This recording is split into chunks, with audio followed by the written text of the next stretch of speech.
está Brenda Flores, investigadora de México. ¿Cómo vamos?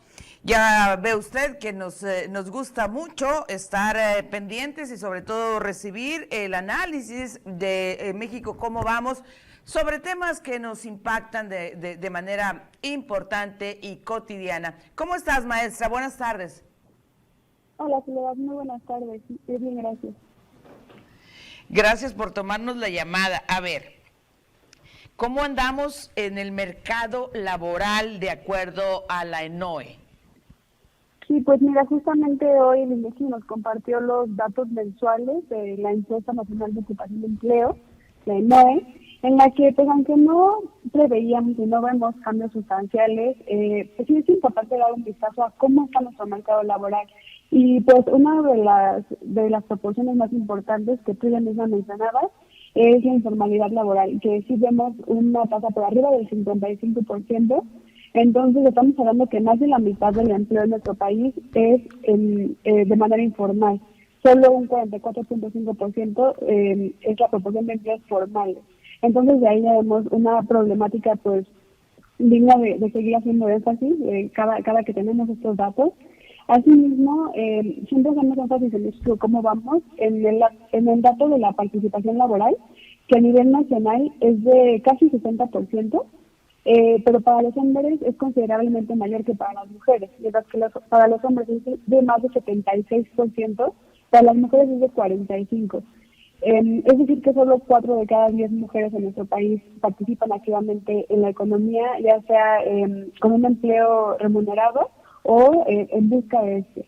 Entonces vemos que esta proporción de las mujeres es una de las más bajas a nivel mundial, e incluso dentro de la misma región de Latinoamérica.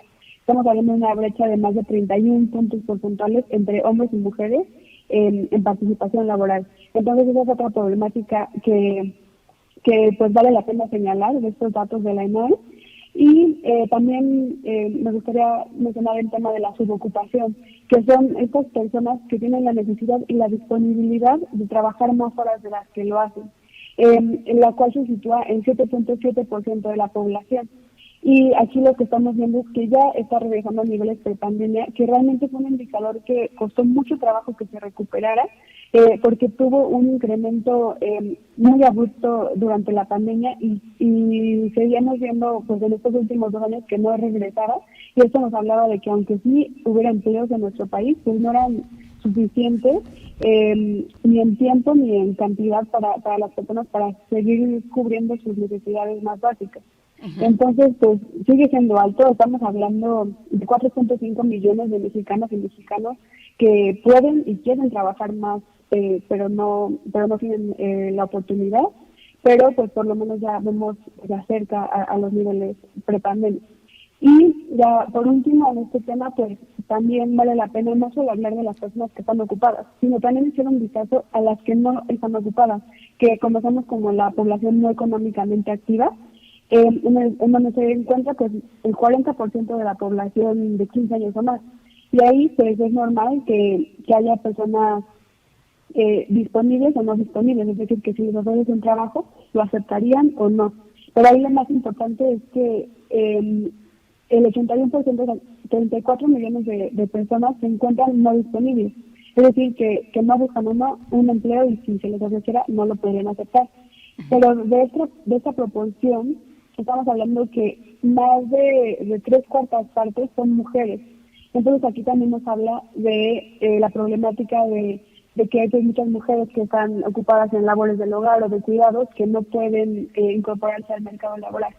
Entonces, pues esas son algunas de las problemáticas que nos gustaría ver, por ejemplo, ahora en la discusión presupuestal, que aunque se sigue afirmando hoy en la comparecencia, el secretario de Hacienda y Crédito Público sigue afirmando que se está pues promoviendo un paquete económico que sí incentive el crecimiento económico, pues realmente no vemos esas medidas que puedan hacer que se genere más empleo y al mismo tiempo que más mujeres, por ejemplo, se puedan incorporar, lo cual está comprobado que puede tener un efecto importante en el crecimiento económico de los países. Entonces, eso es lo que estamos viendo el día de hoy. Pareciera, Brenda, que la informalidad llegó para quedarse, porque resulta que muchas personas encuentran en la informalidad pues un esquema bajo el cual mantenerse, ¿sí? Y lejos de incentivar por parte de las políticas públicas la formalidad, pues la desincentiva. Digo, no sé si comparto la opinión, maestra.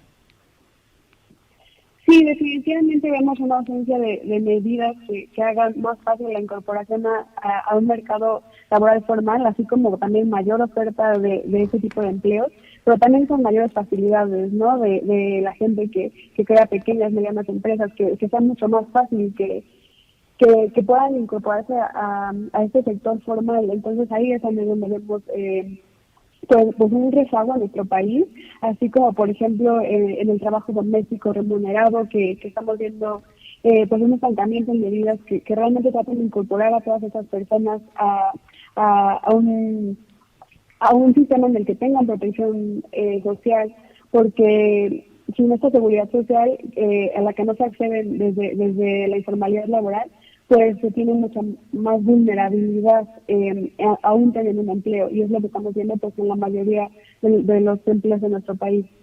Uh-huh. Finalmente, híjole, ya estamos a punto de despedir el programa. Finalmente, ¿cómo resumirías la comparecencia del secretario de Hacienda?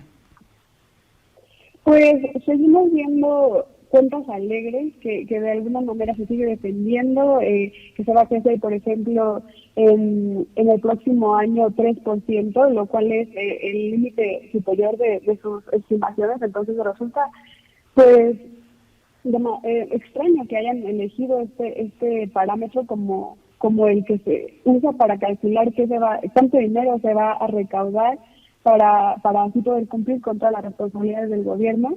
Entonces, pues nos preocupa que si se sigue manteniendo estas cifras demasiado optimistas, estas estimaciones demasiado optimistas, pues al final se tenga que recurrir ya sea o a más deuda, y como se ha pues repetido en diferentes ocasiones, no es la vía que se quiere llevar. Entonces, ¿de dónde se va a reasignar el dinero que se requiere para seguir cumpliendo con los ingresos que están estimando?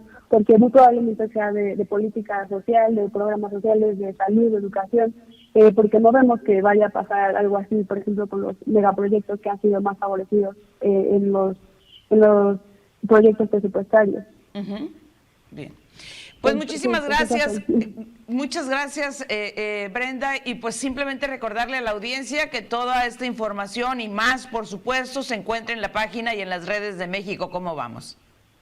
Exactamente, México Cómo Vamos.mx es nuestra página. Muchísimas gracias a ti por el espacio. Gracias, hasta pronto. Es la maestra Brenda Flores de México Cómo Vamos.